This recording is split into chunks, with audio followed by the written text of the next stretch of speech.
चलिए प्रारंभ करते हैं। सभी लोग हाथ जोड़ लीजिए, मंगलाचरण करेंगे।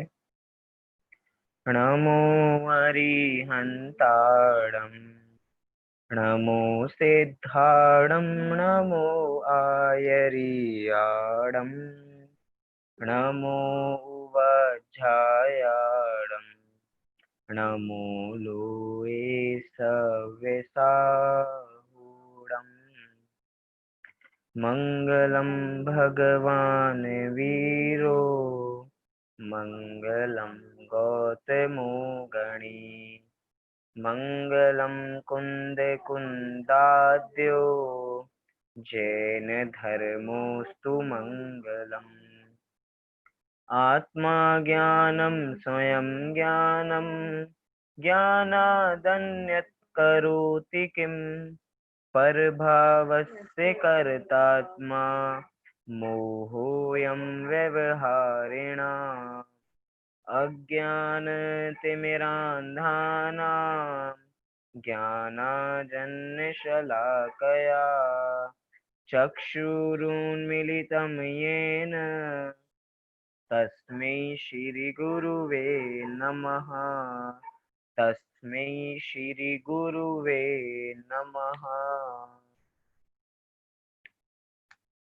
लघु जैन सिद्धांत प्रवेशिका, जिसके आधार से हम तत्वों की चर्चा, तत्वों का मनन कर रहे हैं, उसी श्रृंखला में हम निमित्त उपादान अर्थात कारण कार्य रहस्य का रहस्य जानने का प्रयास कर रहे हैं कि कारण कार्य क्या होते हैं। उसी के अंतर्गत निमित्त और उपादान, कि निमित्त क्या होते हैं, उपादान क्या होता है, कार्य किससे होता है, वास्तविक कारण कौन है, उपचरित कारण कौन है, इन सबको हम यहाँ पे समझ रहे हैं। उसी में हम अभी तक की देखे, थोड़ा रिवाइज करें तो हम पिछली कक्षाओं में उपादान की परिभाषा को जान के आ चुके हैं कि उपादान किसे कहते हैं, और बाद की कक्षाओं में हमने निमित्त की परिभाषा भी देखी कि निमित्त की परिभाषा क्या है, उसका अर्थ क्या है, उसके एक एक पहलू को समझने का थोड़ा सा हमने प्रयास किया। उपादान हमने दो प्रकार के देखे थे। कौन कौन से देखे थे? एक देखा था त्रिकालीय उपादान और एक देखा था क्षणिक उपादान। त्रिकालीय उपादान और क्षणिक उपादान, और क्षणिक उपादान के भी दो भेद देखे थे, क्षणिक उपादान नंबर 1 और क्षणिक उपादान नंबर 2। फिर इसके बाद हमने निमित्त की परिभाषा समझी थी। थोड़ी सी निमित्त की बात और करनी है, क्योंकि अभी तो आगे हमारे जितने प्रश्न चलने वाले हैं वो सब निमित्त बेस्ड ही हैं, क्योंकि निमित्त के एक्सप्लेन करेंगे, उपादान निमित्त की ही चर्चा यहाँ पे की जाएगी। आपने बहुत सारे नाटक देखे होंगे या पढ़े होंगे जिसमें उपादान और निमित्त का नाटक दिखाया जाता है कि एक कुम्हार होता है, एक मटका रखा होता है, उधर एक मिट्टी होती है, मिट्टी बोलती है कि मैं घड़ा बनाती हूँ, कुम्हार बोलता है कि मैं घड़ा बनाता हूँ। मतलब सारी बातें वो परस्पर में चर्चा चलती है और अंत में निकलता है जो कार्य होता है वो अपनी योग्यता से होता है। निमित्त में तो मात्र आरोप आता है अनुकूल होने का। इतनी सी बात हमने नाटकों में भी देखी है। लेकिन एक बार हम फिर से इस परिभाषा को देखते हैं कुछ बात इसमें छूट गई हो तो उसको भी हम फिर से देखते हैं। 30 नंबर का पेज, उसमें 141 नंबर का प्रश्न, निमित्त कारण किसे कहते हैं? उत्तर दिया था कि जो पदार्थ स्वयं कार्य रूप तो ना परिणमे, परंतु कार्य की उत्पत्ति में अनुकूल होने का आरोप जिस पर आ सके, उस पदार्थ को निमित्त कारण कहते हैं। जैसे घट की उत्पत्ति में कुंभकार, दंड चक्र आदि। ब्रैकेट में लिखा, निमित्त सच्चा कारण नहीं है, अहेतुक है, क्योंकि वह उपचार मात्र अथवा व्यवहार मात्र कारण है। इतना सब यहाँ पे लिखा। इसके अंदर समझने वाली एक विशेष बात क्या है, शुरुआत में ही लिखा कि जो पदार्थ स्वयं कार्य रूप तो परिणमित नहीं होते, अर्थात निमित्त कभी भी कार्य को करता नहीं है। निमित्त तो मात्र उस कार्य की उत्पत्ति में उपस्थित रहता है, कुछ करता नहीं। मतलब जानन देखन का काम करता है, वहां पे उपस्थित है, लेकिन कुछ कार्य को, किसी भी कार्य को वो करेगा नहीं। तो कह रहे हैं कार्य की उत्पत्ति में अनुकूल होने का आरोप। अनुकूल शब्द पे दो तीन पॉइंट और सोचे कि अनुकूल होने का मतलब क्या है। मतलब कि जैसे कि किसी व्यक्ति को मरना है, किसी व्यक्ति को मरना है, और कहाँ मरना है, उसको कुएं में गिर के उसको मरना है, तो कुआं उसके लिए अनुकूल हो जाता है। किसी का माइक खुला हुआ है?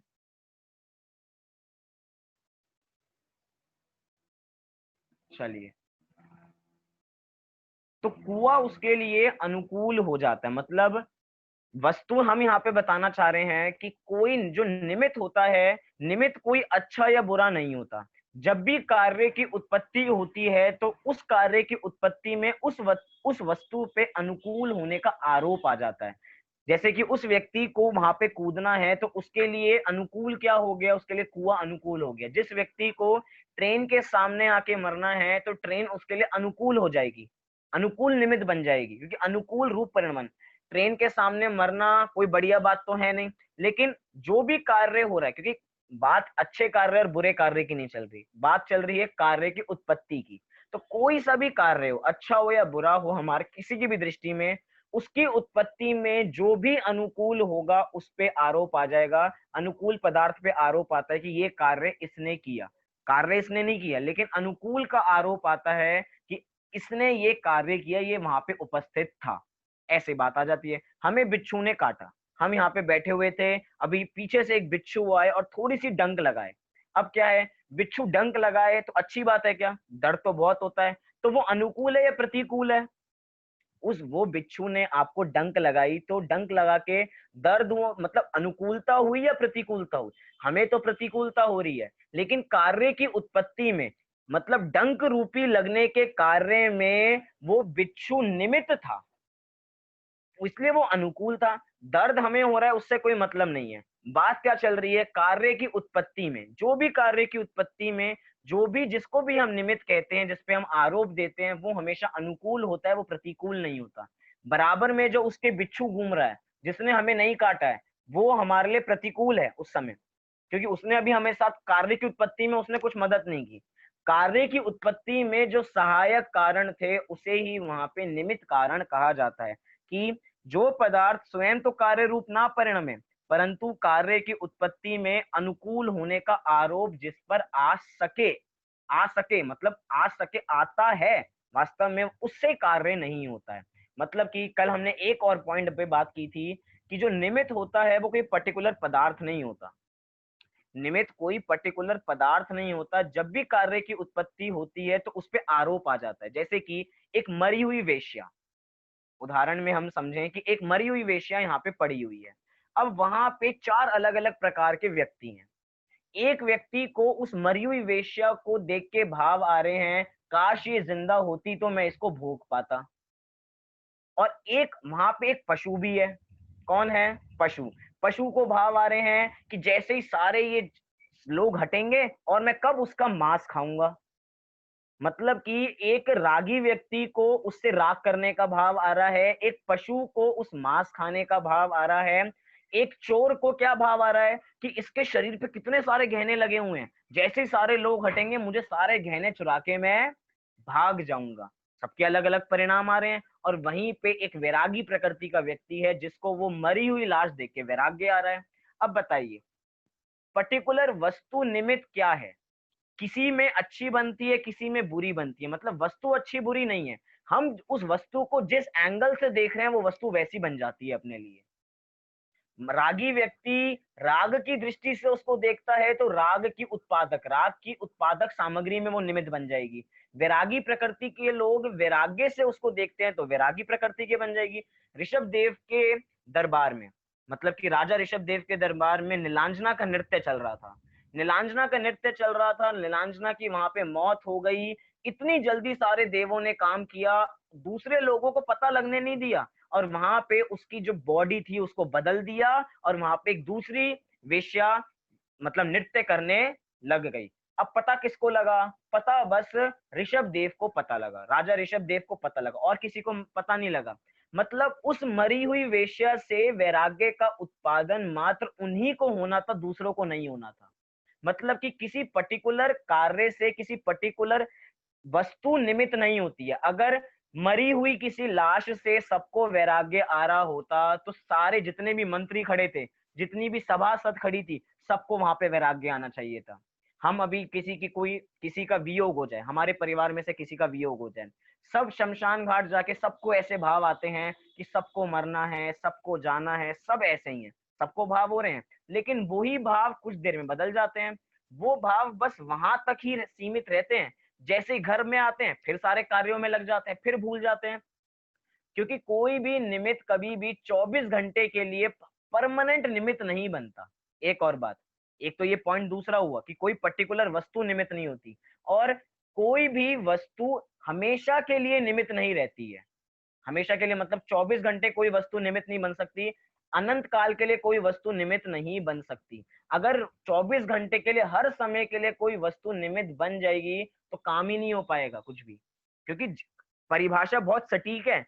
कार्य की उत्पत्ति में जिस समय कार्य की उत्पत्ति हो रही होगी उसी समय हम किसी को निमित्त कहेंगे। जिस समय कार्य की उत्पत्ति नहीं होगी तब हम ये नहीं कहेंगे कि ये निमित्त है। मतलब कि देव शास्त्र गुरु तभी निमित्त हैं जब हमें सम्यक दर्शन होगा। तब अगर सम्यक दर्शन की उत्पत्ति नहीं हो रही तो वो आपके लिए निमित्त कारण नहीं है। व्यवहार की भाषा में हम कहते हैं कि देव शास्त्र गुरु सम्यक दर्शन में निमित्त बनते हैं, लेकिन किसको, कब? जो उस कार्य की उत्पत्ति करता है उसको, अन्य लोगों को कार्यकारी नहीं बनते हैं। एक ये पॉइंट देखा, और यहाँ पे ब्रैकेट में एक पॉइंट लिखा कि निमित्त सच्चा कारण नहीं है, अहेतुक है, क्योंकि वह उपचार मात्र अथवा व्यवहार मात्र कारण है। कि निमित्त सच्चा कारण नहीं, तो सच्चा कारण कौन है? उपादान कारण सच्चा कारण है। और उपादान कारण में भी कौन सा सच्चा कारण है? क्षणिक उपादान सच्चा कारण है। एक पर्याय जाएगी तो दूसरी पर्याय आएगी, उसमें भी तत्समय की योग्यता से किसी पर्याय की उत्पत्ति होगी तो वही उसका कारण है। वास्तविक कारण तो ये है। निमित्त तो उपचार की भाषा है, मतलब कि कोई भी कार्य हो जाता है, कारण तो बाद में खोजा जाता है, कार्य वास्तव में उससे नहीं हुआ है। कार्य तो अपनी उपादानगत योग्यता से ही होता है, उसके बिना नहीं होता। बहुत लोगों ने निमित्तों पे किताब लिख दी, क्योंकि जो लोग मानते हैं कि निमित्त से ही कार्य होता है, कि 66 दिन तक दिव्य ध्वनि नहीं खिरी। कितने दिन तक? 66 दिन तक। देख लो, 66 दिन तक दिव्य ध्वनि नहीं खिरी, मतलब कि उपादानगत योग्यता थी, लेकिन देख लो निमित्त का भाव था ना। जैसे ही निमित्त आ गए, क्या? जैसे ही निमित्त आ गए, जैसे ही गणधर आ गए, दिव्य ध्वनि खिरनी प्रारंभ हो गई। देख लो, हम तो पहले ही कह रहे थे निमित्त से कार्य होता है, निमित्त ही करता होता है। आप लोग ही कहते रहते हो कि उपादान वास्तविक करता है, उपादान ही वास्तविक करता है। भैया, बात को समझने की अपेक्षा है। बहुत लोगों ने किताबें लिख दी कि हमारे ग्रंथों में, ये नहीं कि दूसरे ग्रंथों का रेफरेंस दे रहे हैं, हमारे ग्रंथों में लिखा है कि कर्म ही हमें सुखी दुखी बनाते हैं। क्या लिखा? धवला का रेफरेंस दिया कि धवला में लिखा है कि कर्म हमें सुखी दुखी बनाते हैं। कण्णा नियोग के ग्रंथ प्रथमा नियोग में देख लिए, मतलब कि पूरे जनागम में 100% जनागम में 99% जितने भी कथन मिलेंगे वो निमित्त प्रधान मिलेंगे, अर्थात निमित्त को मुख्य रख के कोई भी कथन किए जाते हैं। तो उन लोगों ने ऐसी चीजें ले ली, क्योंकि जिनवाणी में 99% में कण्णा नियोग भी आ जाता है, और कण्णा नियोग में लिखा है कि कर्मों से ही हम सुखी दुखी होते हैं। अब उन लोगों को लग रहा है कि कर्म हमें सुखी दुखी करते हैं, कर्म ही करता होते हैं, लेकिन कर्म हमें सुखी दुखी करते नहीं है। सुखी दुखी हम अपने से होते हैं। उनपे तो क्या आता है? उनपे तो अनुकूल होने का आरोप आता है। निमित्त की भाषा बहुत समझनी पड़ेगी। कर्म कोई कार्य नहीं करते हैं, कर्म पे तो मात्र आरोप आता है कि ये सुखी दुखी करने में निमित्त बनते हैं, वास्तव में तो हम अपने से सुखी दुखी होते हैं। कभी कभार हम लोगों की निमित्ताधीन दृष्टि इतनी हो जाती है कि हम निमित्तों को दोष देने लग जाते हैं। हमारे साथ अच्छा नहीं हो रहा तो हो सकता है किसी ने मेरा बुरा किया होगा, इसलिए मेरा अच्छा नहीं हो रहा। किसी बच्चे के बहुत बुरे नंबर आए, क्या? किसी बच्चे के बहुत बुरे नंबर आए, वो बच्चा फेल हो गया, अपने पिताजी के साथ पास गया, पिताजी मैं फेल हो गया हूँ। ऐसा नहीं कहता वो बच्चा, क्या कहता है? पिताजी, मास्टर जी ने मुझको फेल कर दिया। किसने फेल कर दिया? मास्टर जी ने फेल कर दिया। तो पिताजी सामने से कह रहे हैं, बेटा मास्टर जी तो दूसरे बच्चों को भी पढ़ाते थे, अगर मास्टर जी से बच्चे फेल होते होते तो सारे बच्चे फेल होते, तुम ही क्यों फेल हुए? तो बेटा तुमने मेहनत नहीं की होगी। तो बच्चा क्या कहता है? नहीं नहीं पापा, मैंने मेहनत तो की थी, क्या करें, वो पेपर बहुत डिफिकल्ट आया था ना, टीचर ने क्वेश्चन बहुत डिफिकल्ट दे दिए थे, इसलिए मैं फेल हो गया, नहीं तो मैं तो पास हो जाता, मैं तो पूरा पढ़ता था। मतलब कि एक निमित्त से काम नहीं चला तो हमने आरोप दूसरे पे दे दिया। अब क्या हुआ? पिताजी कह रहे हैं, बेटा क्वेश्चन पेपर तो सबके लिए सेम था, जो क्लास में फर्स्ट आया है उसको पढ़ाने वाले टीचर वही थे, उसके लिए पेपर वही था, कोई सेट नहीं था, सेट ए सेट बी ऐसा कुछ नहीं था, सबके लिए एक जैसा पेपर था, तो वो तुम फेल कैसे हो गए? पापा क्या करें, उस समय मेरा उपयोग नहीं लग रहा था, पेपर में मन नहीं लग रहा था, मुझे खाने पीने की याद आ रही थी, मुझे भूख लग रही थी, इसलिए मैं पेपर नहीं लिख पाया, मेरी कोई गलती नहीं है, मैं तो पेपर पास कर लेता। क्या करें पापा, मतलब कि वो बच्चा बार बार निमित्तों पे दोष दे रहा है कि निमित्त ऐसे थे इसलिए मेरा काम नहीं हो पाया, निमित्त ऐसे थे इसलिए मेरा काम नहीं हो पाया। पिताजी भी जानते थे, बच्चा भी वास्तविक बात जानता था कि मैंने ही अच्छी तरह पढ़ाई नहीं की इसीलिए मैं फेल हुआ हूँ। लेकिन आरोप किसके दिए जा रहे हैं? आरोप हमेशा दूसरी वस्तु के दिए जाते हैं। देखिए, कभी भी योग्यता की बात नहीं की जाती है। मतलब कि कोई बच्चा सामने से आके पिताजी को कहे, पिताजी आज मैं फेल हो गया हूँ, तो सामने से पिताजी क्या कहेंगे? पिताजी उपादान को जानते हैं, क्षणिक उपादान नंबर 2 को जानते हैं। पिताजी कहते हैं कुछ नहीं होता बेटा, सब कुछ अपनी योग्यता से होता है। ऐसा कह के छोड़ देंगे पिताजी? नहीं छोड़ेंगे। क्या कहेंगे?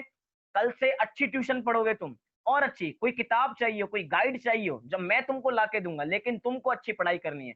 पिताजी को भी पता है कि उनकी बेटे की होनहार अच्छी नहीं है, वो पढ़ नहीं सकता, लेकिन उसके बाद भी निमित्त का कथन किया जाता है कि तुम्हें पढ़ाई करनी पड़ेगी, तुम्हें ट्यूशन पढ़नी पड़ेगी, तुम्हें स्कूल जाना पड़ेगा, तुम्हें मन लगा के पढ़ना पड़ेगा। पिताजी को भी पता है कि मेरा बच्चा नालायक है, वो पढ़ नहीं पाएगा, लेकिन उसके बावजूद भी निमित्त का कथन किया जाता है, क्योंकि निमित्त 99% हमारे जिनागम में निमित्त का कथन है। अच्छा, दूसरी बात करते हैं। जितने भी जीवों को वैराग्य आया है, जितने भी जीवों को, तो वैराग्य आने का कारण क्या है? निमित्त कारण। कि एक अपना सफेद बाल देखा और वैराग्य आ गया, टूटता हुआ तारा देखा तो वैराग्य आ गया। ये क्या है? निमित्त का कथन ही तो है कि इसको देख के मुझे वैराग्य आता है। वास्तव में वैराग्य तो अंदर से आता है, लेकिन कथन हमेशा दूसरों का किया जाता है, क्योंकि कथन की पद्धति है। यहाँ तक कि कुंद कुंद आचार्य ने भी समय सार ग्रंथ में बंद अधिकार में कितनी बढ़िया गाथाएं लिखी। मैं बहुत बार गाथाएं बोल चुका हूँ, हो सकता है आपको भी याद हो गई होगी। वास्तव में हमारा जीना मरना हमारे ऊपर निर्भर करता है कि हम जीते हैं नहीं जीते हैं। कोई दूसरा हमें मारता नहीं है, कोई हमें जीवन नहीं दे सकता। कुंद कुंद आचार्य ने भी वहां पे निमित्त का कथन करके बताया कि निज आयु क्षय से मरण हो, यह बात जिनवर ने कही। क्या? आयु कर्म से क्षय हो। वास्तव में आयु कर्म एक अलग चीज है और मैं एक अलग चीज हूँ। लेकिन कुंद कुंद आचार्य ने भी द्रव्य नियोग के ग्रंथों में निमित्त का कथन किया कि आयु कर्म से ही मरण होता है, कोई तुम्हें मारता नहीं है, कोई तुम्हें बचाता नहीं है। वास्तव में जैसे कोई मुझे नहीं बचाता है, ऐसे आयु कर्म भी मुझे बचाता नहीं है। क्यों? क्योंकि आयु कर्म भी एक पर वस्तु है। कर्म है, मैं जीव हूं, और कर्म क्या है? कर्म एक पर वस्तु है। लेकिन निमित्त का कथन किया जाता है। बिना निमित्त के कथन के हम जनागम में एक कथन नहीं कर सकते। मैं कह रहा हूं, मैं आपको पढ़ाता हूं, आप मेरे से समझते हो, हम पुस्तकों के माध्यम से पढ़ते हैं, आप मोबाइल के माध्यम से पढ़ते हो। ये क्या है? निमित्त प्रधान कथन है। मतलब कि जितने हम कथन करते हैं, निमित्त प्रधान कथन ही करते हैं। लेकिन गलती क्या होती है कि हम अपनी दृष्टि निमित्ताधीन बना लेते हैं कि निमित्त से कार्य होता है। देखिए, निमित्त कार्य की उत्पत्ति में अनुकूल होने का आरोप आता है और वो उपस्थित भी होता है, लेकिन वो करता नहीं होता। क्या? वो करता नहीं होता। कई लोग कहते हैं आप तो निमित्त को उड़ाते हो, निमित्त को उड़ाते हो। हम निमित्त को नहीं उड़ाते हैं, हम वास्तविक स्वरूप बता रहे हैं कि निमित्त करता नहीं होता है।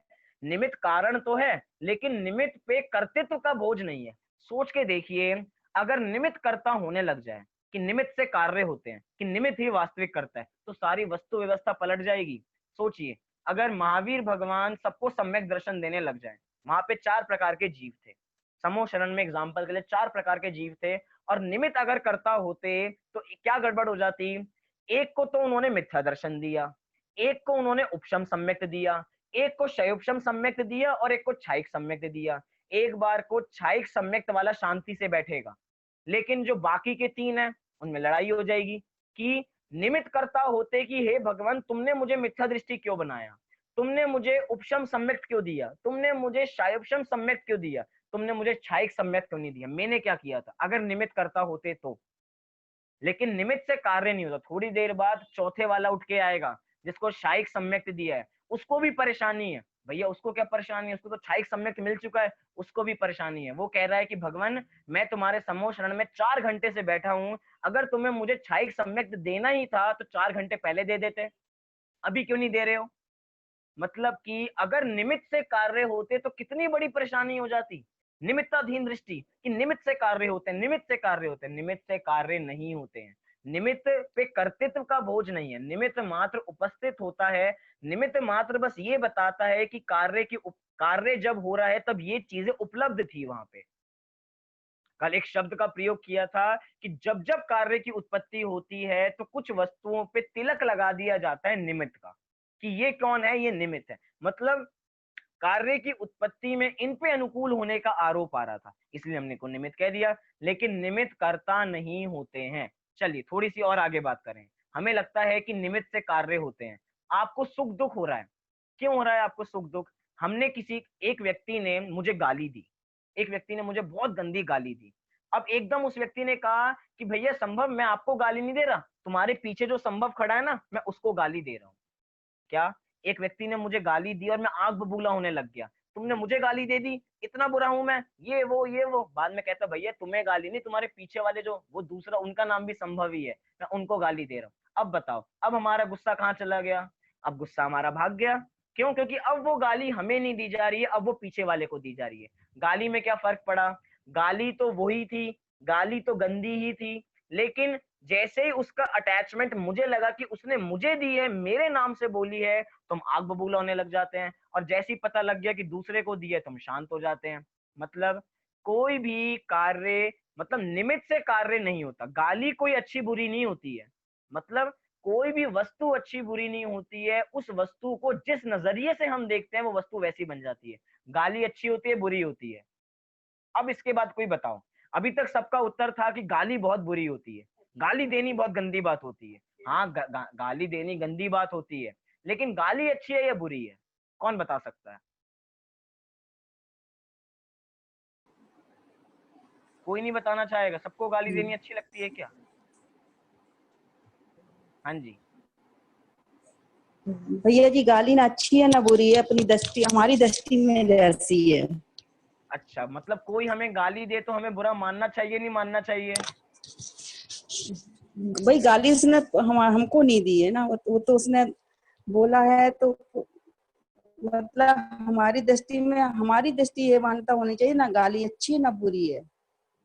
मतलब बहुत बढ़िया, कि जब हमारी दृष्टि होगी कि गाली अच्छी नहीं है, गाली बुरी नहीं है, तो सामने वाला कितने बुरे वचन बोल ले, हमें कुछ प्रभाव ही नहीं पड़ेगा। कुछ फर्क नहीं क्यों पड़ेगा, नहीं प्रभाव पड़ेगा? क्योंकि हमें पता लग गया कि क्योंकि कोई वस्तु अच्छी बुरी होती बुरी नहीं है। होती लेकिन नहीं है। हमारी दृष्टि क्या है कि गाली देने वाला बहुत बुरा होता है। बहुत बढ़िया वाक्य है, आपने भी सुना होगा कि हमें विरोधी हमें विरोध को मिटाना है, विरोधी को नहीं मिटाना है। अर्थात हमें बुरे व्यक्ति को नहीं मिटाना, हमें उसकी बुरी बातों को मिटाना है। मतलब कि हमें व्यक्ति से द्वेष नहीं है। हमें किससे द्वेष है? हमें बुरी बातों से द्वेष है। लेकिन वो बुरी बातों से द्वेष भी कब हो रहा है? जब वो हमें बुरी लग रही है तब। चाटा, हमें हमें किसी ने चाटा मारा, वो चाटा बुरा लगता है या अच्छा लगता है?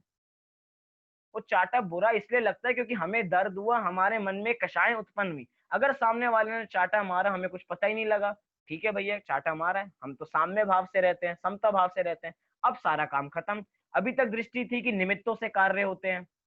कई लोग निमित्तों को जुटाने में लगे रहते हैं कि निमित्त को जुटाएंगे तो कार्य होगा। ये सारी बात निमित्त की चल रही है अभी, कि निमित्त को जुटाने से कार्य होते हैं। जितने ज्यादा निमित्त जुटा लें, उतना अच्छा कार्य आपका हो जाएगा। अगर आपको सक्सेस पानी है तो आप उस कॉलेज से पढ़ाई कर लो, पक्का आपका पैकेज लग जाएगा। अगर आपको अच्छे नंबर प्राप्त करने हैं तो इस टीचर से पढ़ लो, इस स्कूल में पढ़ लो, तो पक्का जीत जाओगे या पक्का अच्छे नंबर प्राप्त कर लोगे। ये क्या है? हमने निमित्तों को इकट्ठा करने का प्रयास किया, लेकिन हमें निमित्तों को इकट्ठा करने की कोशिश नहीं करनी है, क्योंकि निमित्त हमारे कोशिश करने से भी इकट्ठे नहीं होते हैं। क्योंकि हमने देखा था, जब भी कार्य होना होता है, निमित्त वहां पे उपस्थित हो जाते हैं। किसको पता था कि ऊपर से दो चारण गिरधारी मुनिराज आएंगे जंगल में और शेर को उपदेश देंगे? क्या किसको पता था? किसी को नहीं। मतलब कि अगर उपादानगत योग्यता होती है तो सारे कार्य होते चले जाते हैं। एक बहुत बढ़िया उदाहरण आता है योग्यता, निमित्त और पुरुषार्थ के लिए। क्या उदाहरण? आपने जम्बू स्वामी का नाम सुना होगा, श्रुत केवली थे जम्बू स्वामी। तो उन वो शुरू से ही वैरागी प्रकृति के थे, ना ज्यादा राग कार्यों में उलझते थे, हमेशा वैरागी प्रकृति के। लेकिन उनके माता पिता उनको रागी बनाना चाहते थे। वो चाहते थे कि कहीं ये वैरागी प्रकृति के हैं, कहीं ये दीक्षा न ले लें, कहीं ये चले ना जाएं। तो उन्होंने उनकी जबरदस्ती शादी करा दी। शादी करा दी तो किन से शादी कराई? चार चार कन्याओं से शादी कराई। और चार कन्याएं कैसी थी? इतनी सुंदर।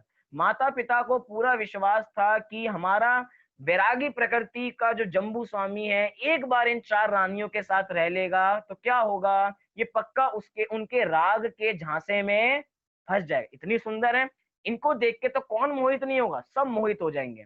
लेकिन क्या हुआ, बल्कि उस रात्रि में जम्बू स्वामी ने उन चारों को भी समझाया कि ऐसा काम करना ठीक नहीं है। उसी समय उनके घर में एक चोर आया, विद्युतचर नाम का चोर चोरी करने आया। क्या क्या चोरी करने आया था? शादी हुई है भैया, शादी वाले घर में बहुत सारा माल होता है, चोरी करने आया था। खिड़की पे खड़े होके बात सुन रहा था कि अंदर क्या बात चल रही है। सुबह तक बात चली, सुबह तक उस विद्युतचर चोर ने सारी बात सुनी और सुबह उस विद्युतचर चोर ने दीक्षा ले ली। जम्बू स्वामी ने दीक्षा ले ली, चारों रानियों ने दीक्षा ले ली, माता पिताओं ने दीक्षा ले ली। कैसे ले ली? वो विद्युत चोर किस योग्यता से सुनने आया था? अभी तक उसके चोरी के परिणाम थे, अभी तक उसके चोरी के परिणाम थे। अभी अब वो चोर मुनिराज बन गया। अब उसके ऐसे भाव परिणाम आ गए। अभी तक वो रानियां उलझाने के लिए जितने प्रयास कर सकती थी, सारे प्रयास किए कि हम उनको संसार में उलझा ही लेंगे। एक नहीं, दो नहीं, तीन नहीं, चार चार कन्याएं उलझाने के लिए खड़ी हैं। लेकिन जो वैरागी प्रकृति के होते हैं, उनको कोई परेशान नहीं कर सकता। मतलब अगर अपनी उपादानगत योग्यता होती है तो सामने वाला हमें टस से मस नहीं कर सकता। कई लोग कहते हैं, हमारे जब हम भार की बात करते हैं कि हमें आलू छोड़ने के भाव तो होते हैं, लेकिन हम छोड़ नहीं पाते। जब जब उस आलू की चाट के सामने से निकलते हैं तो हमारी जीभ, मतलब जीभ से पानी निकल जाता है। जब जब हम वहां से जाते हैं तो हमें वो खाने का मन कर जाता है। क्या करें, जब जब शादियों में जाते हैं तो इतना सारा आइटम देखते हैं तो खाने का मन कर जाता है। भैया, निमित्त कभी भी कार्य कराते नहीं है। हमारी दृष्टि निमित्ताधीन है तो हम निमित्तों पे दोष देते हैं कि वो चीज हमारे सामने आ गई ना। अगर वो बढ़िया सी आइटम, वो आलू टिक्की हमारे सामने नहीं आती तो हमारे भाव नहीं बिगड़ते। वो आलू की टिक्की सामने आ गई तो क्या करें, हमें खानी पड़ गई। नहीं आती तो हम नहीं खाते। ये बात ठीक नहीं है। क्यों? क्योंकि निमित्त से कार्य नहीं होता, वास्तविक उपादान कारण होता है। अपनी तत्समय की योग्यता होती है, हमारी कैसी योग्यता है। उनकी योग्यता कैसी थी? आदिनाथ भगवान के वहां पे मारीची के जीव, मारीची के जीव को सब समझाने के लिए है, सब कुछ उपस्थित है, लेकिन तब भी योग्यता नहीं जागी। और कहाँ जागी? शेर की पर्याय में जागी, जहां पे दो मुनिराज उनको उपदेश देने आए। कई बार हम ऐसे प्रत्यक्ष उदाहरण अपने पास देखते हैं कि जिस बच्चे को माता पिता बहुत अच्छा पढ़ाते हैं, बहुत बढ़िया पढ़ाई कराते हैं, और वो पढ़ नहीं पाता, और जब माता पिता कहते हैं कि हम तुम्हें अब पढ़ाई नहीं कराएंगे, फिर वो पढ़ाई की उसकी रुचि लग जाती है। कैसे लग जाती है रुचि? अभी तक पढ़ाई के सारे साधन उपलब्ध थे, अभी तक माता पिता पढ़ाई में पूरा प्रेशर लगा रहे थे, तो पढ़ाई नहीं कर रहा था। और अब जब माता पिता ने कह दिया कि तुम पे तो पैसा लगाना बेकार है, तब अब बच्चे में योग्यता जाग गई, अब सारा कार्य करने लग गए। जैसे पिता एक बच्चे को बहुत उपदेश देते हैं कि तुम्हें कभी ऐसे कार्य नहीं करने चाहिए, कभी चोरी मत करना, कभी हिंसा मत करना, तो लगता है कि पिताजी तो ऐसी बातें कर रही हैं, पुराने जमाने की हैं तो पुरानी बातें कर रहे हैं। लेकिन जब पिताजी चले जाते हैं और कोई घटना हमारे साथ घट जाती है, तो वही बातें हमें याद आने लग जाती हैं कि हाँ, पिताजी उस समय सही कहा करते थे। मतलब कि जिस समय कह रहे हैं उस समय ख्याल नहीं आता। क्यों? कहने वाले निमित्त तो उपस्थित थे, वास्तव में तो वो निमित्त भी नहीं है। कार्य की उत्पत्ति जब होगी तब निमित्त होंगे। जब पिताजी जिंदा थे तब तक वो निमित्त नहीं है, जब पिताजी चले गए तब उनकी बातें आपको निमित्त बन रही हैं उन सब कार्य करने में। सब हमें धर्म याद आ रहा है। उस समय में पिताजी कहते थे कि धर्म कर लो, तो हमने किया नहीं, लेकिन अब चले गए हैं तो हमारा जीवन इतना अधूरा लगता है, तो हमें धर्म कर लेना चाहिए था। काश कई लोगों के मुंह से जब वो वाक्य निकलते हैं ना, काश हमने उस समय में ही ऐसा काम कर लिया होता तो। काश, काश क्या है ये? भैया, हमारी योग्यता नहीं थी उस समय तो समझ में नहीं आया, लेकिन अब काश काश करके कि काश ऐसा हो जाता, काश ऐसा हो जाता, तुम अपने वर्तमान के समय को भी खो रहे हो। अभी तुम्हें समझ में आ गया है तो अपना कल्याण करने में लग जाओ। लेकिन जिन लोगों की दृष्टि निमित्ताधीन होती है, काश मेरे पिताजी होते, काश वे होते, काश ये होते तो मैं ये करता, काश वो होते। आज लोग कह रहे हैं काश लॉकडाउन नहीं होता तो हम इतना सब कुछ कर पाते, आज ये नहीं होता तो हम ये कर पाते, अरे हमें तो अभी विदेश जाना था, अरे हमें यहाँ जाना था। मतलब ये क्या है? हमारी निमित्ताधीन दृष्टि है कि हम समझते हैं कि निमित्त से कार्य होते हैं, लेकिन निमित्त से कभी भी कार्य होते नहीं है। अगर निमित्त से कार्य हो रहे होते तो हर समय हो रहे होते। ऐसे ही त्रिकाली उपादान के संबंध में भी कहा जाता है कि त्रिकाली उपादान से कार्य वास्तव में नहीं होता। मतलब वास्तविक कारण, नियामक कारण वो त्रिकाली उपादान नहीं है। क्यों? क्योंकि जानना देखना जीव का स्वभाव है और वो तो उसके पास सदा विद्यमान है, लेकिन उसके बाद भी सम्यक दर्शन उत्पन्न नहीं होता। सम्यक दर्शन कब उत्पन्न होता है? तत्समय की योग्यता से उत्पन्न होता है। मिट्टी तो बहुत सारी रखी हुई है, लेकिन मिट्टी की तत्समय की योग्यता परिणमन करने की आएगी तो मिट्टी घड़े रूप परिणमित होगी, अन्यथा वो मिट्टी घड़े रूप परिणमित नहीं करेगी। मुझे नहीं पता आप लोगों को कितना आनंद आ रहा है या कितना आनंद नहीं आ रहा, लेकिन इस परिभाषा में जो मजा है, आनंद है निमित्त की परिभाषा में, उपादान की परिभाषा में, मतलब कि अपने अंतरंग पुरुषार्थ को जागृत करने के लिए निमित्त उपादान जैसा कोई बढ़िया विषय नहीं हो सकता। कि कोई कार्य पर से नहीं होता, जो कार्य होता है मेरे से होता है। निमित्त तो वहां पे मात्र उपस्थित होते हैं। आज हम एक एक्टर की मौत हो गई, अब सारे लोग रोज यूट्यूब पे एक ना एक नई वीडियो आती है कि इसके कारण इसकी मौत हो गई, इसके कारण इसकी मौत हो गई, यहाँ पे ये थे, इसके दोस्त ये थे, उनकी उनकी जो प्यार करने वाली थी वो थी, इसके कारण इतनी देर तहकीकात चली, ये चला वो चला, इन सब की बातें चल रही हैं। लेकिन कारण क्या था? वास्तविक कारण तत्समय की योग्यता थी। मतलब कार्य तो तत्समय की योग्यता से होता है, लेकिन बाद में निमित्तों की खोज की जा रही है कि किसके कारण हुआ, किसके कारण हुआ। कुछ नहीं है, निमित्तों की खोज कर भी लेंगे तो क्या हो जाएगा? कार्य बदल जाएगा क्या? कार्य बदलने वाला नहीं है। जो कार्य हो चुका वो कार्य तो हो ही गया। बोलिए मोक्ष, क्या प्रश्न है आपका? भैया ये जम्मू स्वामी वाली बात बता रहे थे ना, इसमें आपने हाँ जी, योग्यता निमित्त और पुरुषार्थ बता रहे थे, तो इसमें एक बार बता दीजिए योग्यता निमित्त और पुरुषार्थ कैसे। चलिए बहुत बढ़िया कि योग्यता निमित्त और पुरुषार्थ कैसे, कि सब जीवों का पुरुषार्थ अपना पुरुषार्थ होता है। अभी तक चोर का चोरी करने का पुरुषार्थ था और अभी उसी का पुरुषार्थ बदल गया, अब उसका दीक्षा लेने का भाव हो गया, दीक्षा का पुरुषार्थ हो गया। और दीक्षा का पुरुषार्थ कैसे हुआ है? अपनी दोनों की योग्यता से। वो चोरी करने आया था तो उसकी चोरी करने की योग्यता थी, अब वो दीक्षा लेने आया है तो उसके दीक्षा लेने की योग्यता है। और ऐसे ही अब निमित्त कौन है? निमित्त जम्बू स्वामी बने, उनको जम्बू स्वामी की बातें बनी, जिस समय वो घर में बैठ के बात कर रहे थे वो सब काम कर रहे थे। मतलब कि इसके अंदर तो एक और नया पॉइंट देखा कि जो व्यक्ति अभी एक समय पहले चोरी करने आया था, जिसको अभी सब चोर देखते थे, किसकी दृष्टि से? ये तो चोर है, अगर नगर में से निकल जाए ये चोर है, ये चोर है, ये चोर है। और अभी एक समय में योग्यता बदली और अब क्या बन गए? अब मुनिराज बन गए। मतलब कि दृष्टि कैसी पलटी, एक समय पहले कोई चोर और दूसरे समय ही वो मुनिराज बन जाते हैं। अभी तक सब वो अपूज्य थे, उनको कोसा जाता था, और अब उनकी पूजा की जाती है, वो पूज्य बन गए। ये क्या है? योग्यता है, उनका पुरुषार्थ है। ऐसे हम तो कभी कभार हम भी किसी ना किसी को अपनी कॉलोनी में या अपनी गलियों में किसी व्यक्ति को एक ही दृष्टि से देखने लग जाते हैं कि ये व्यक्ति तो ऐसा ही है, ये व्यक्ति तो ऐसा ही है। कभी कभार जो कभी दान ना देता हो ना, जैसे कोई कभी दान ना देता हो और उस व्यक्ति ने कभी 2 लाख रुपए का दान दे दिया हो, तो उसकी तारीफ ना करके उसको क्रिटिसाइज करने लग जाते हैं। अभी तक तो कुछ दान देते नहीं थे, पता ही नहीं अब क्यों दान दे रहे हैं, पता ही नहीं क्या कर दिया इन्होंने, शायद गलत पैसा तो नहीं आ गया इनके पास। मतलब क्या है, अभी तक योग्यता अलग थी और अब योग्यता अलग हो गई। परिस्थिति देखो, दोनों एक जैसी हैं।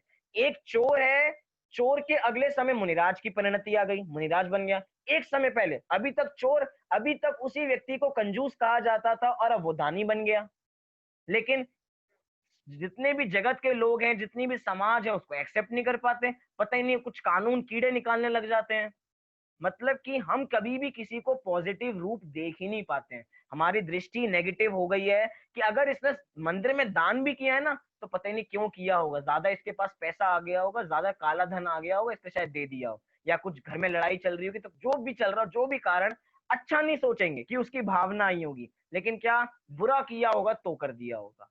मतलब यहाँ पे निमित्त की बात खत्म नहीं हो जाती। अभी तो हमने ये देखा कि निमित्त करता नहीं होता है, लेकिन सोचिए अगर निमित्त ही नहीं होता तो जैन धर्म की प्रभावना नहीं हो पाती। मैं कह रहा हूं कि हमें, आपको जिन धर्म की प्रभावना करनी है तो क्या करेंगे आप? कोई उत्तर दे सकता है? जिन धर्म की प्रभावना करनी है, भैया जी एक कौन उत्तर दे? क्वेश्चन है। भैया जी क्वेश्चन है कि हाँ भवित जी बोलिए। भविता भी तो उस पर आरोप आ सकता है हाँ जी, भवि कि सब जैसे आरोप। विद्युत हाँ जी बोलिए। आपने जैसे बताया विद्युत चोर का, तो भविता भी तो उसकी सहयोग आ सकती है ना कि भविता उसकी अच्छी थी तो होनहार अच्छी थी तो उसने उसके परिणाम बदले हैं। हाँ जी, क्योंकि चीजें बहुत सारी होती हैं, 5 समवाय होते हैं। अभी 5 समवायों हाँ में जी। से हमने पुरुषार्थ और निमित्त की बात की। अभी हमने भवितव्यता, होनहार, स्वभाव, स्वभाव हमने त्रिकाली उपादान की बात कर ली। अभी हमने बाकी समवाय की बात नहीं की। मतलब मुख्य गौण की व्यवस्था है, अभी हम अच्छा किसको मुख्य कर रहे हैं और किसको गौण कर रहे हैं। भवितव्यता से भी अच्छा। सारे काम होते हैं, भवितव्यता नहीं होगी तो कोई भी कार्य नहीं होगा। होगा।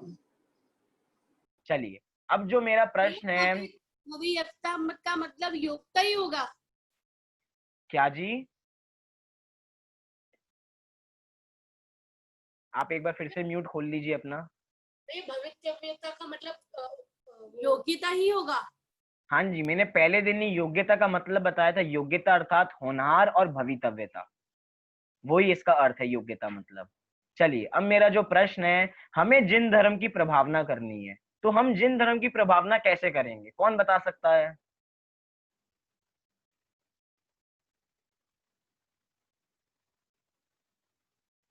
बोलिए मोक्ष। भाई आंशिक भावों की शुद्धि करके वीतराग भाव करके मोक्ष पथ पर चलना और सभी बुराइयों का हनन करना, हनन करके। हनन करके। चलिए, अभी तो एक तरीके से मना पर यह गेम चल रहा है। मेरे मन में जो चल रहा है अभी वो उत्तर आना चाहिए। आपका उत्तर बिल्कुल ठीक है कि जैन धर्म की प्रभावना तो हम अपने आप से ही करेंगे तो ही वास्तविक प्रभावना होगी। लेकिन हमें जिन धर्म की प्रभावना करनी है तो कैसे करेंगे? शिविर भैया लगाएंगे। हाँ जी, प्रभाव बोलिए, कौन बोलेगा? भैया प्रभावना करने के लिए अपने लिए नहीं करनी, प्रभावना के लिए मतलब काफी लोगों को भी और जोड़ना है या समझाना है। तो जितनी ज्यादा हम चर्चा करें या इस चीज पर आपस में डिस्कशन करें, बात करें, तो फिर ये है कि 2 को पता चलता है, 2 से फिर 4 को पता चलता है। प्रभावना का मतलब यही है ना, उस चीज को आगे बढ़ाना। तो चर्चा और उस चीज का यही जो आप कह रहे शिविर लगाकर इसी से होगा। हाँ जी, बहुत बढ़िया। कि हमें, देखिए बात क्या की जा रही है कि हमें जैन धर्म की प्रभावना करनी है, और जैन धर्म की प्रभावना के नाम पे हम क्या करते हैं? हम शिविर लगाते हैं, हम पाठशालाओं का संचालन करते हैं, हम स्वाध्याय करते हैं। क्यों? क्योंकि वास्तविक जैन धर्म की प्रभावना इनसे ही होती है। जैन धर्म का विस्तार इनके माध्यम से ही होता है। अगर हम कहें कि हमें जैन धर्म की प्रभावना करनी है, तो सबसे पहले मन में क्या विचार आता है? चलो एक काम करते हैं, एक रथ यात्रा निकालते हैं, बहुत बढ़िया शोभा यात्रा निकालते हैं, श्री जी की यात्रा निकालते हैं, जिससे बहुत सारी धर्म प्रभावना होगी। अभी ऑनलाइन ई शिविर लग रहे हैं इतने सारे, कल्पना भी नहीं कर सकते इतने सारे लोग ऑनलाइन पढ़ रहे हैं। मतलब इतने लोग तो आजकल मंदिर में नहीं दिखते होंगे हमें, इतने हमें ऑनलाइन दिख रहे हैं। शिविर पे शिविर, शिविर पे शिविर, एक शिविर खत्म होता नहीं कि उसके बीच में नेक्स्ट शिविर चालू हो जाता है। एक कक्षा, हमारी कक्षा चल रही है, उसी समय किसी और की कक्षा, संडे को विशेष कार्यक्रम, और नाम क्या दे रहे हैं? जैन धर्म की प्रभावना। मतलब कि निमित्त की कितनी आवश्यकता है। हम जैन धर्म की प्रभावना भी निमित्तों के आधार से करते हैं। जैन धर्म की प्रभावना निमित्त नहीं होता तो हम जैन धर्म की प्रभावना नहीं कर पाते। आज हम घर घर तक जिनवाणी पहुंचाते हैं, तो कैसे पहुंचा पाते हैं? जिन जिन घर घर तक ये जैन तत्व पहुंच रहा है, जिन शासन पहुंच रहा है, जिनवाणी पहुंच रही है, तो और नाम क्या है? जैन धर्म की प्रभावना। तो ये निमित्त ही तो है। तो हम कहें कि हम निमित्त को उड़ाएंगे, भैया निमित्त को नहीं उड़ा सकते। हम निमित्त से कार्य नहीं होता, वो तो सच्ची बात है। घर में हजारों लोगों की जिनवाणी होगी, लेकिन 1000 लोग जिनवाणी को पढ़ते नहीं है। शोभा यात्रा हजारों लोगों के घर के सामने से निकलती है, लेकिन सब लोगों की भावना नहीं उमड़ती है। सब लोगों के घर में बहुत बड़े बड़े कार्यक्रम होते होंगे, लेकिन ऐसी भावना नहीं उमड़ती है। मतलब धार्मिक कार्यों की भावना नहीं अंदर से आती है। मतलब कि प्रभावना तो इन्हीं कार्यों से होती है। अब क्या है? जैन धर्म की प्रभावना पे इन सब कार्यों का आरोप आता है, अनुकूल होने का आरोप। वास्तव में वास्तविक कारण, कार्य कारण देख रहे हैं, कार्य हो रहा है जिन धर्म की प्रभावना, उसके पीछे का कारण खोजें। कारण रथ यात्रा निकालना वो नहीं है, स्वाध्याय करना, शिविर लगाना वो नहीं है। वास्तविक क्या है कारण? जैन शासन की प्रभावना रूपी कार्य का कारण क्या है कि हम अपनी आत्मा को जानेंगे तो सारी प्रभावना ऑटोमेटिक होगी। भगवान अपनी आत्मा को जानते हैं, मुनिराज अपनी आत्मा को जानते हैं, तो अपनी आत्मा को जानते हैं, और बाद में जब तीर्थंकर बन जाते हैं, जब उनकी दिव्य ध्वनि खिड़ती है, तो दिव्य ध्वनि के माध्यम से सब जीवों को उपदेश मिलता है। तो सोचिए कितनी कितनी सारा वहां पे प्रभावना चल रही है। मतलब कि सब चीज निमित्त, तो हम निमित्त का उड़ा नहीं रहे हैं, लेकिन निमित्त से कार्य भी नहीं होता और निमित्त के बिना भी कार्य नहीं होता। क्या वाक्य? निमित्त से कार्य नहीं होता और निमित्त के बिना भी कार्य नहीं होता। कि निमित्त से कुछ नहीं होता, नहीं भैया। निमित्त, जैन दर्शन की प्रभावना भी तुम निमित्त से करते हो। तुम जो रोटी खाते हो ना, वो बाई की बनी खाते हो। तुम अपनी गाड़ी चलाते हो ना, तो पेट्रोल से। तुम्हें घड़ा लेना होता है तो कुम्हार के पास जाते हो। तुम्हें पढ़ाई करनी होती है तो तुम स्कूल जाते हो। और कहने लगे कि निमित्त से कुछ नहीं होता, तो भैया स्कूल क्यों जाते हो? जब तबीयत बिगड़ती है तो डॉक्टर के पास क्यों जाते हो? घड़ा लेना होता है तो कुम्हार के पास क्यों जाते हो? मिट्टी के सामने बैठ जाए करो और थोड़ी तपस्या किया करो कि मिट्टी जी घड़ा रूप बन जाइए, और वो बन जाएगी। कि सिर दर्द भाग जाएगा बिना दवाई खाए। मतलब कि हम सारे करेंगे भी उपचार, लेकिन श्रद्धान में क्या रखना है कि निमित्त से कार्य नहीं होता है, वास्तविक कार्य तो उपादान से ही होता है। कई बार दवाई नहीं लेते हैं, उसके बाद भी सिर दर्द भाग जाता है कि आज दवाई की जरूरत नहीं, आज तो सिर दर्द खुद ही भाग गया। कैसे भाग गया? अभी तक तो दवाई से भागता था और आज बिना दवाई के भाग गया। मतलब कि पहले भी बिना दवाई के ही भागता था। हमें मिथ्या कल्पना थी, मिथ्या श्रद्धांत था कि दवाई लेने से सिर दर्द भागता है। वास्तव में तो सिर दर्द खुद ही भागता था, लेकिन हमें इतना उस पे आरोप था कि जो कार्य हो रहा है, दवाई नहीं खाएंगे तो हम मर जाएंगे। भैया दवाई खाने नहीं खाने से कोई मरता जीता नहीं है। मरता कैसे है? जब आयु कर्म का क्षय होता है तब ही मरण होता है। ये आयु कर्म मैंने बोला ना, आयु कर्म भी निमित्त कारण ही है। मतलब कि यहाँ पे तो ऐसी बातें हैं कि हम बाहर बाहर के बहुत दूर दूर के कारणों को हटा के पास के कारण पे ले आते हैं। अभी तक दवाई दूर का कारण था, अब पास के कारण पे आ गए कि आपके कर्मों का उदय था। दवाई दूर है, दवाई पे बहुत दूर का उपचार हो रहा है, और कर्मों के ऊपर पास का उपचार हो रहा है। यही निमित्त के भेद है, अंतरंग और निमित्त, अंतरंग और बहिरंग। अभी कल हम इनकी बातें करेंगे। कल हम बस निमित्त के भेदों के ऊपर चर्चा करेंगे। आज जितनी भी हमने विस्तार से चर्चा की, वो निमित्त के ऊपर की कि निमित्त से कभी भी कार्य नहीं होता। निमित्त, देखिए, कथन तो निमित्त का किया जाता है, और अगर निमित्त से ही कार्य होता है ऐसी मान्यता कर लेंगे तो मिथ्या दर्शन हो जाएगा। और हमें मिथ्या दर्शन नहीं करना, कथन तो निमित्त का ही किया जाता है। जब शास्त्रों में निमित्त का कथन किया है तो हम निमित्त का कथन क्यों ना करें? करेंगे, लेकिन श्रद्धान में क्या रखना है? कार्य तो उपादानगत योग्यता से ही होता है। निमित्त कभी भी कार्य रूप परिणमित नहीं होता। वो तो उस समय कार्य की उत्पत्ति में अनुकूल होने का आरोप उस पे मात्र आता है। इतनी सी बातों का हम ध्यान रखें। अभी बातें तो बहुत है, आगे बढ़ते जाएंगे तो नई नई बातें, नए नए पॉइंट निकलते जाएंगे। अभी आपको इतनी बात से कुछ पूछना हो तो आप अभी पूछ सकते हैं।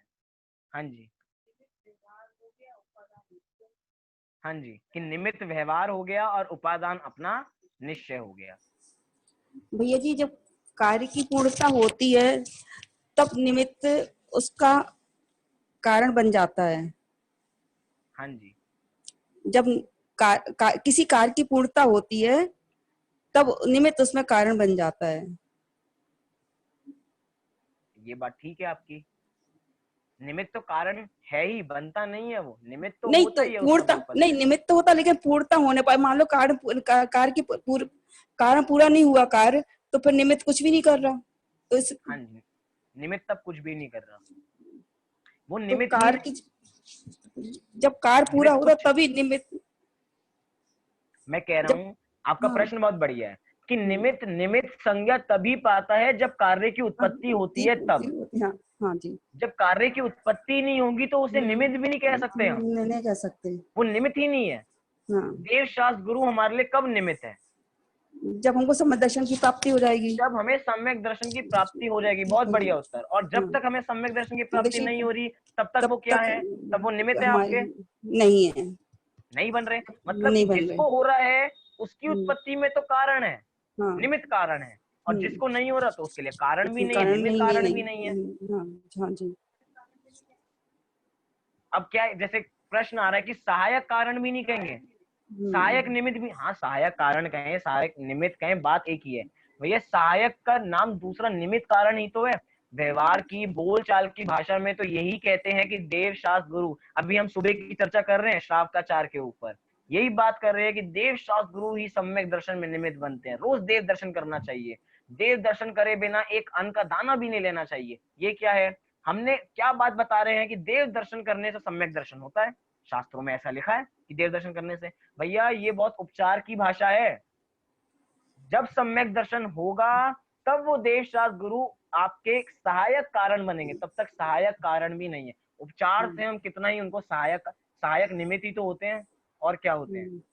तो निमित्त कारण, तो निमित्त कार्य की उत्पत्ति के बाद ही निमित्त पे आरोप आता है कि हाँ ये निमित्त था उस समय। क्यों ढूंढा जाएगा, अगर आपको सम्यक दर्शन हो गया, ढूंढे ढूंढे कि इनको सम्यक दर्शन में कारण क्या था, कारण क्या था। ये स्वाध्याय करते थे, कारण स्वाध्याय होगा। ये रोज मंदिर जाते थे तो मंदिर कारण होगा। ये रोज गुरुओं की पूजा किया करते थे, ये रोज शास्त्रों की पूजा किया करते थे, इसलिए ये उसका कारण है। मतलब कारण तब होगा जब कार्य की उत्पत्ति होगी। जब कार्य की उत्पत्ति नहीं होगी तब तक वो कारण भी संज्ञा नहीं पाएगा। बोलिए और किसका जो प्रश्न हो। भैया भैया जब हम भैया झूला झूलते वक्त झूला हमारे लिए अनुकूल होता है, और जब हम गिरते वक्त वो हमारे लिए प्रतिकूल हो जाता है। तो झूला हमारे लिए अनुकूल और प्रतिकूल होने में निमित्त बना। तो क्या ये मैंने सही समझा? क्या ये मैंने समझा? बहुत व्यवस्थित बोला मोक्ष ने। जैसे कि झूले हम झूल रहे हैं और झूला झूलते हुए, अभी झूला झूलने में झूला हमें अनुकूल निमित्त है और हम गिर गए तो क्या वो प्रतिकूल। जो भी कार्य की उत्पत्ति होती है उसमें जो भी निमित्त होगा, अब देखिए वो ही झूला आपको गिरने में निमित्त बना है और वही झूला आपको झूलने में निमित्त बना है। अब जो भी निमित्त होता है उस पे अनुकूलता का आरोप आता है, मतलब वही झूला आपको गिरने में अनुकूल है, वही झूला आपको झूलने में अनुकूल है। समझ में आई बात? प्रतिकूल कोई चीज नहीं है, मतलब कि निमित्त पे तो आरोप ही उस चीज का आ रहा है। बोलिए मोक्ष।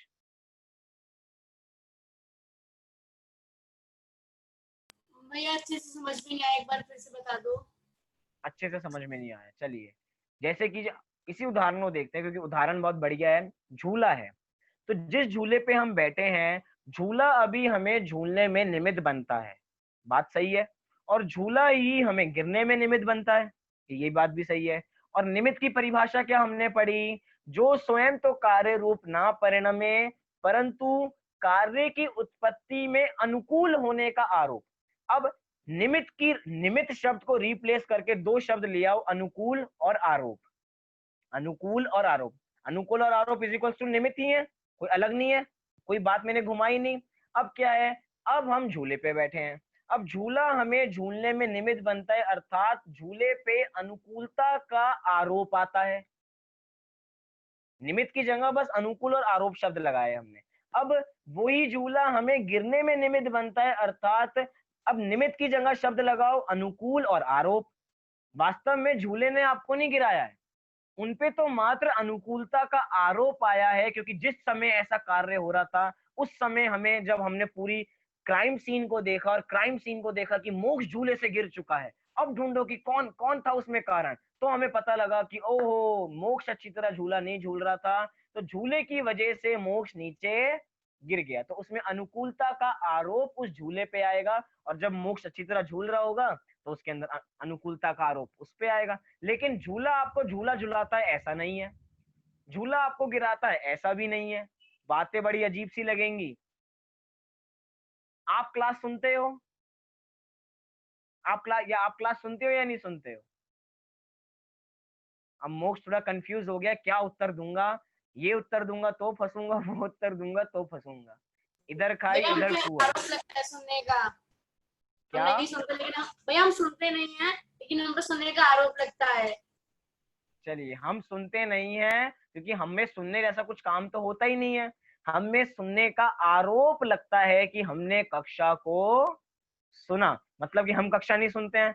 अच्छा मोक्ष, कक्षा नहीं सुनते हैं, हम कल से नहीं आओगे फिर हम कक्षा नहीं सुनते हैं तो?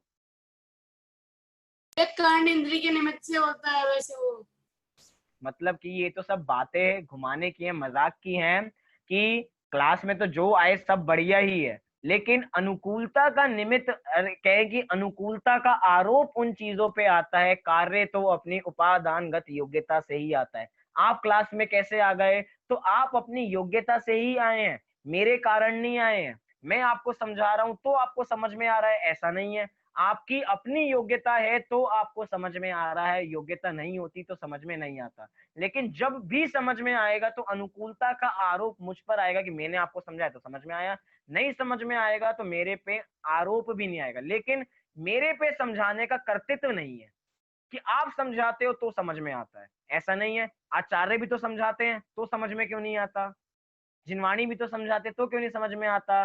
भैया अपनी उपादानगत योग्यता होगी तो समझ में आएगा, और उस समय जो भी कार्य हो रहा होगा उसको हम कार्य कह देंगे। छोटी सी बात कह के अपनी पूरी बात, मारीची के जीव के पास सब कुछ था, घर में सब कुछ था, और वहां पे दो मुनिराज आए उस एक शेर की पर्याय में, शेर की पर्याय में सम्यक दर्शन है तो दो मुनिराज आए।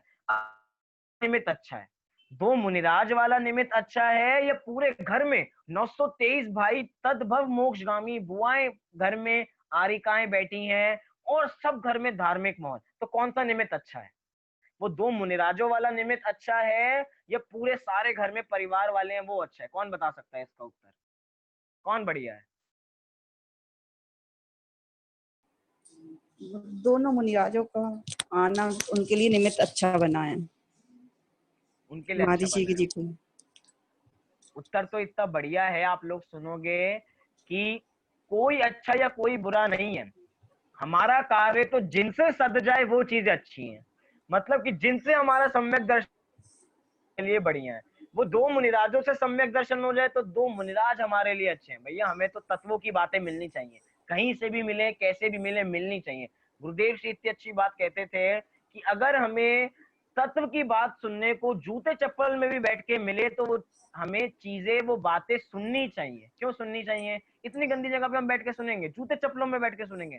भैया कान में पड़ना दुर्लभ है, कि कान में ऐसी बातें सुनना भी इतना दुर्लभ है, तो जहां मिले वहां सुन लेनी चाहिए। उस पे ही अनुकूलता का आरोप आ जाएगा। कोई चीज अच्छी नहीं कि समूह शरण में जाके ही हम सम्यक दर्शन लेंगे, हम छोटी मोटी जगहों सम्यक दर्शन नहीं लेंगे, हम देश शास्त्र गुरु से सम्यक दर्शन नहीं, हम तो साक्षात देव के पास जाएंगे तो ही सम्यक दर्शन लेंगे। चलिए, साक्षात देव कहाँ पे विराजमान है? विदेह, विदेह क्षेत्र विराजमान है, विदेह क्षेत्र में। चलो विदेह क्षेत्र चलते हैं, सिमंदर भगवान के पास चलते हैं, तो हमें सम्यक दर्शन हो जाएगा। भैया जहां से सम्यक दर्शन मिल रहा हो ले लो, जिस शास्त्र के माध्यम से मिल रहा है ले लो, हमें तो सम्यक दर्शन प्राप्त करना है। और जहां से भी सम्यक दर्शन आपको प्राप्त होगा उस वस्तु पे अनुकूलता का आरोप आ जाएगा। इतनी सी बात है, बातें बहुत हैं। बोलिए दीपाली जी, अंतिम प्रश्न। भैया हेतु का क्या अर्थ है वो पूछना था भैया जरा। और ये भैया आप इनविजिबल हो रहे, दिखाई नहीं दे रहे हमारी स्क्रीन पर। ब्लैक स्क्रीन आशीष। इनविजिबल हो रहा हूं मैं? मैंने वैसे कोई मिस्टर इंडिया वाली को मैंने कोई घड़ी तो नहीं पहनी है। थोड़ा भैया कुछ बहुत प्रॉब्लम जा रही है कि बहुत लोग मुझको भी दिखाई नहीं दे रहे हैं, हो सकता है कुछ प्रॉब्लम जा रही हो, लेकिन आपको आवाज तो आ रही है ना? हाँ जी भैया आवाज आ रही है। आवाज भैया आनी चाहिए। नहीं समझ आया मुझे, यहाँ पर निमित्त सच्चा कारण नहीं अहेतुक है। हाँ जी, ये कह रहे हैं कि निमित्त सच्चा कारण नहीं है, अहेतुक है, अर्थात वो सच्चा हेतु नहीं है। मतलब कि हेतु क्या होता है? कारण होता है। और सच्चा कारण कौन है? सच्चा कारण तो उपादान कारण है। तो वास्तव में ये तो अहेतुक है, वास्तव सच्चा हेतु नहीं है। इसको तो हेतु उपचार से कहा जाता है, लिखा है ना आगे, क्योंकि वह उपचार मात्र से, और जो उपचार मात्र से जिसको कारण कहा जाता है वो वास्तव में अहेतुक ही होता है, वो वास्तविक कारण नहीं है। हेतु और अहेतु, कारण और अकारण, वास्तव में निमित्त अकारण ही है, वास्तविक कारण तो उपादान ही है, लेकिन निमित्त की अपेक्षा उसे कारण कहा जाता है। तो इसीलिए हम उसको अहेतुक यहाँ पे कह रहे हैं, क्योंकि उससे कार्य नहीं होता। ठीक है। आपको समझ क्लियर हो गया अहेतुक का मतलब? हाँ जी भैया क्लियर हो गया। चलिए, अभी की बात को हम यहीं पे पूरी करते हैं। कल सुबह की कक्षा जो हमारी 8:30 बजे से रहेगी वो 8:30 बजे से यथावत रहेगी।